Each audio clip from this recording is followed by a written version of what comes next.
Assalamualaikum warahmatullahi wabarakatuh. Waosan karya cerkak kanthi rairan saingan rego anggitaning Glen Anilau Tatama.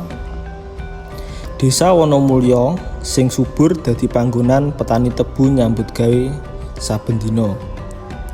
Ing kono ana loro bakul tebu sing wis kondang, yaiku Pak Darto lan Pak Saman. Loro-lorone padha duwe niat kanggo ngrebut kebon tebu saka petani supaya bisa ditebas lan didol. Pak Darto wong sing ambisius lan semangat banget. Saben Pak Saman nawake rego 400 juta kanggo borongan kebon petani 5 hektar. Pak Darto ora gelem kalah. Dheweke mesti ngenciki rego nganti 450 utawa 500 juta. Supaya petani luwih milih dheweke. Yen aku ora ngencik rego, aku bakal kalah lan ora bakal entuk kebon tebu sing apik. Aku kudu menang, pikir Pak Darto saben ana tawaran anyar saka petani. Pak Saman luwih tenang lan sabar.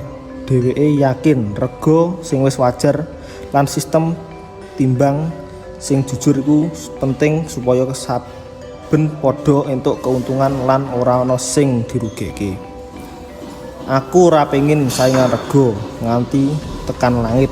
Rego sing pas lan adil luwih becik kanggo kabeh. Pak Saman asring ngomong karo para petani.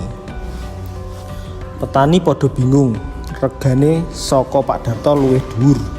Nanging ana rasa was-was yen rego sing dhuwur kuwi bakal dadi masalah besok. Musim panen teko. Pak Darto cepet-cepet mbayar buruh supaya kebun tebu bisa ditebas luwih cepet. Nanging upah buruh sing dhuwur lan biaya angkutan sing akeh nambah beban biaya operasional. Pak, biaya iki saya gede. Aku ora yakin rego tebu bakal cukup nutupi sambate salah siji buruh sing kerja karo Pak Darto. Pak Darto mung nyengir, aku ora yakin rego tebu sing luwih dhuwur bakal nutupi biaya iki. Nanging kahanan ora kaya sing dikarepke.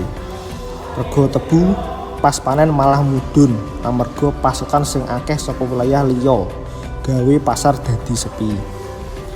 Saben dina Pak Darto nampa kabar saka buruh lan agen tebu yen rego tebu terus medhun lan akeh sing durung bisa didol. Pak Darto, aku durung bisa ngadol tebu sing wis panen. Rego saiki tambah murah, lapor salah siji buruh. Pak Darto dadi bingung lan pusing. Biaya operasional sing wis metu luwih gedhe tinimbang duit sing mlebu saka penjualan tebu.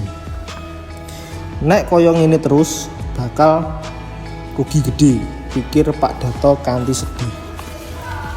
Pak Saman sing luwih sabar tetep nglakoni usaha kanthi cara sing adil.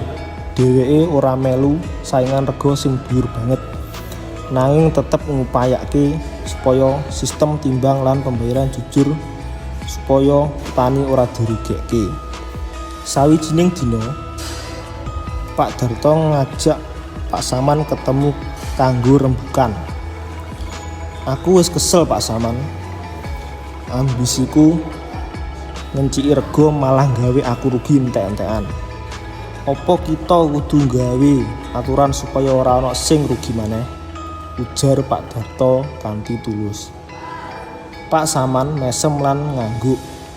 Iya Pak Darto, kita kudu gawe sistem sing adil lan transparan supaya kabeh pihak utamane petani bisa entuk keuntungan sing pantes.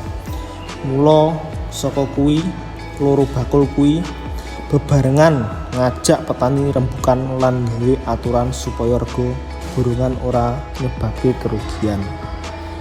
Dheweke ngleksanani sistem timbang lan pembayaran sing adil supaya petani, bakul lan buruh padha makmur.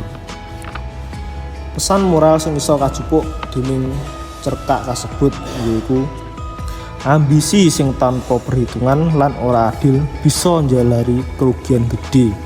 Saingan rego kudu adil, jujur lan sistematis supaya kabeh pihak bisa lestari lan entuk keuntungan.